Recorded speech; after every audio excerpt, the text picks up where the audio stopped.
1400 years ago, armies of nomads swept out of the Arabian desert and conquered half the world. Today, their descendants tell an extraordinary story.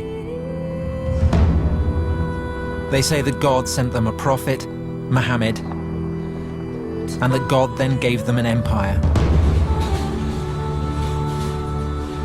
But is it really true? Not everyone is so sure. The Muslim conquests were one of the most decisive events in history. But were the Arabs in the 7th century even Muslims at all?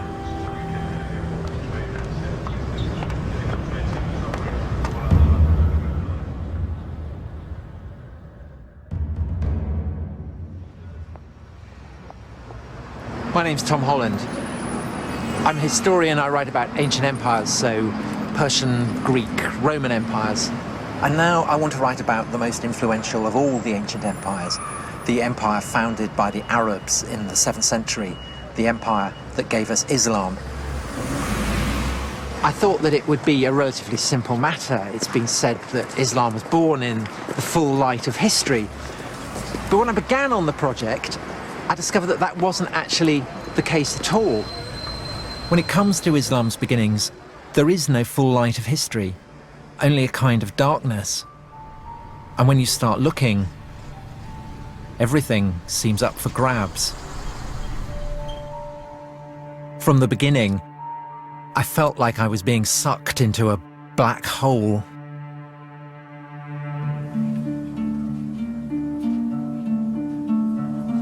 The problem of writing the history of the rise of Islam is that we have absence of evidence and we have nothing on which to tell a story.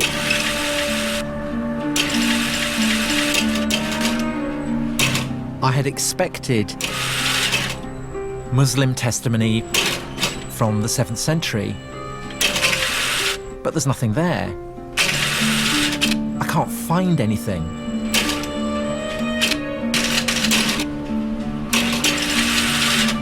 There's a problem here. You're delving into the origins of Muslims' deepest beliefs, but where is the historical evidence? Sometimes the belief of the believer and the understanding of the scholar cannot be squared. It's a choice between doing history and not doing history. And so I do the history even though it may hurt people. You have to say things that believers don't say, things that sometimes shock believers, things that sometimes make them very angry.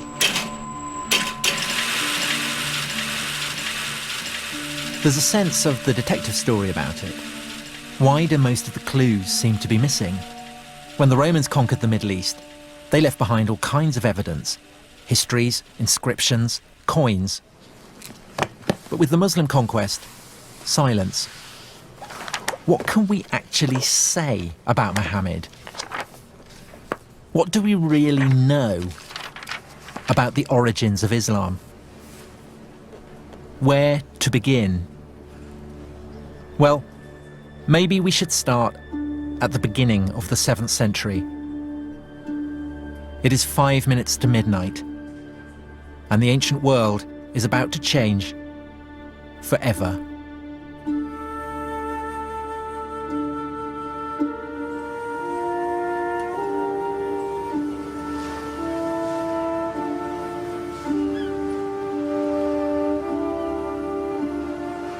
This is Istanbul. In 632, it was Constantinople. For 300 years, the capital city of the Roman Empire.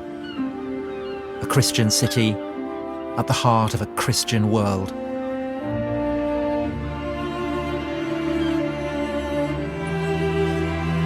A universal religion for a universal empire. That was the Roman recipe for power.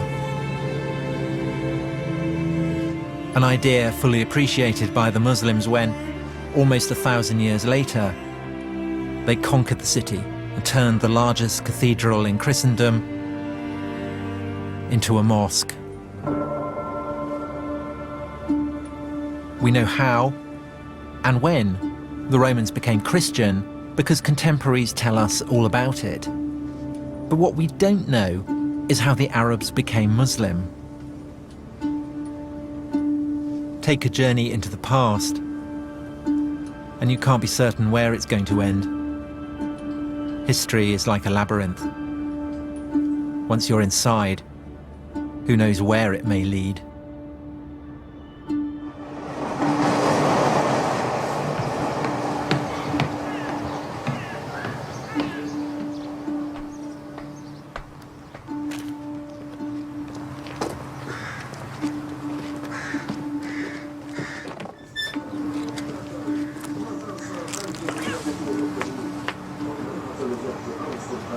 So here we are, the great palace of the Roman emperors of Christian Constantinople.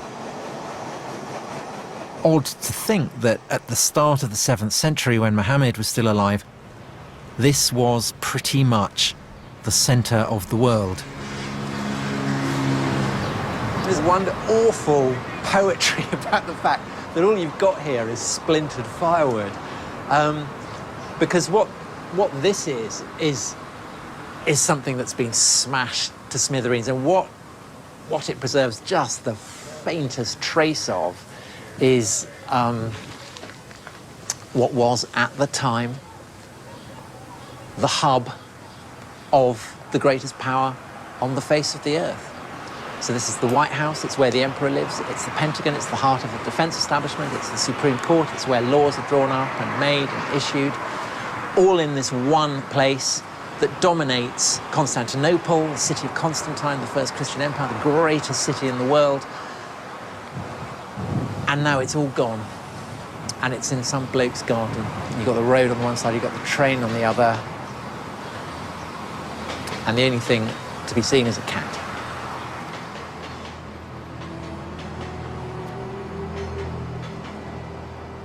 By 630, the Roman Empire had just overcome the worst crisis in its history. Its old enemies, the Persians, had overrun its fairest provinces. Persian troops had reached the very walls of Constantinople itself.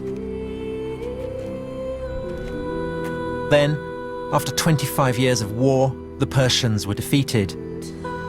The Roman Emperor was, once again, master of the universe. At such a moment, how could he have had any conceivable idea of the ruin that the heavens had in store for him?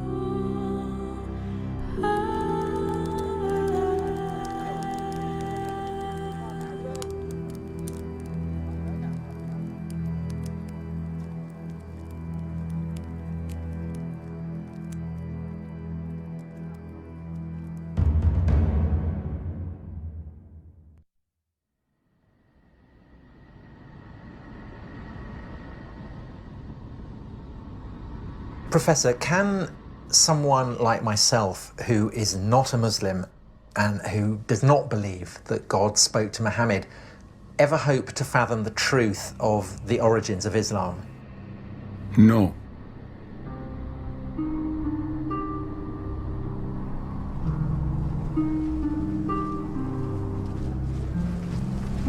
العرب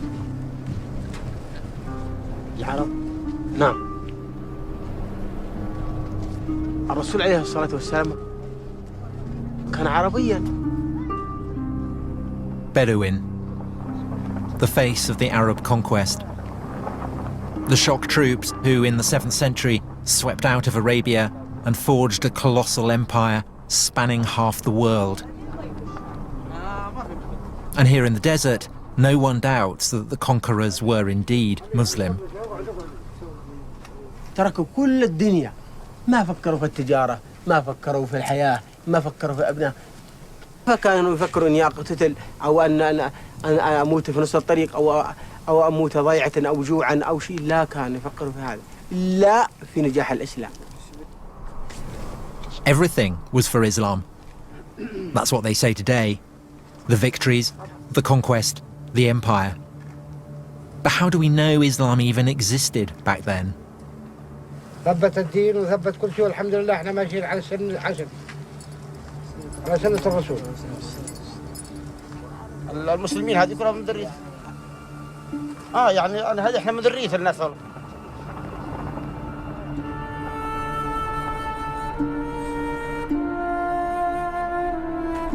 To the ancients, the Arabs were notorious savages. Of all the peoples of the earth, the most despised and insignificant.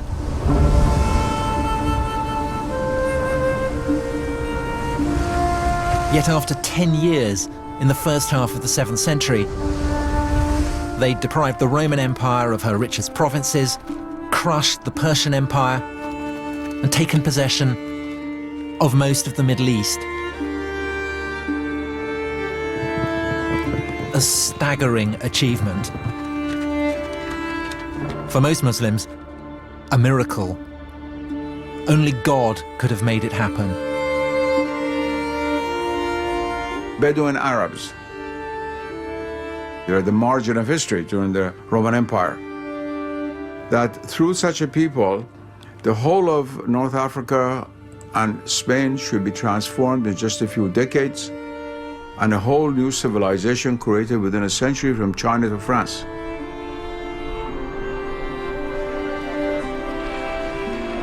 And this is a historical fact. And it all began, the story goes, when a merchant named Muhammad in a mountain cave heard something as terrifying as it was awesome, the voice of an angel. O Muhammad, thou art the apostle of God.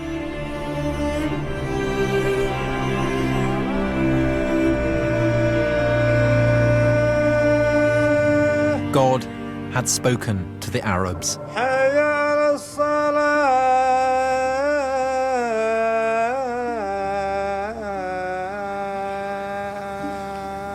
الله أكبر.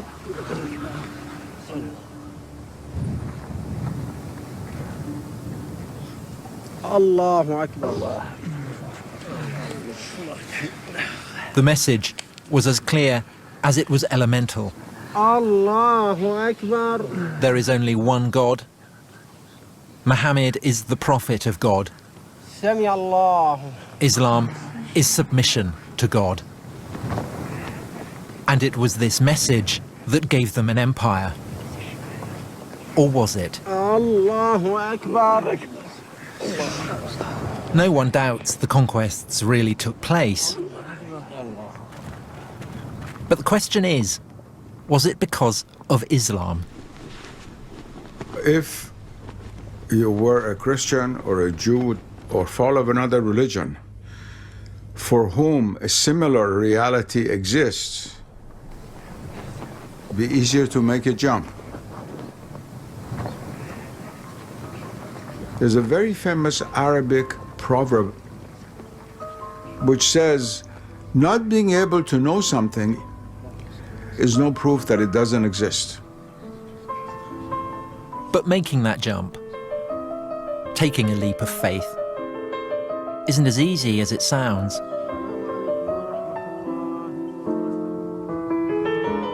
In Western universities, historical research is all about skepticism and doubt. And just as earlier generations of scholars turned a penetrating spotlight on the life of Jesus, so now some are taking a radical new look at the life of Muhammad. Patricia Kroner is a professor at Princeton. She is one of a number of historians whose research into the roots of Islam has sharply divided the world of early Islamic studies. You cannot reject the Muslim story, she wrote, but you cannot accept it either. The only solution is to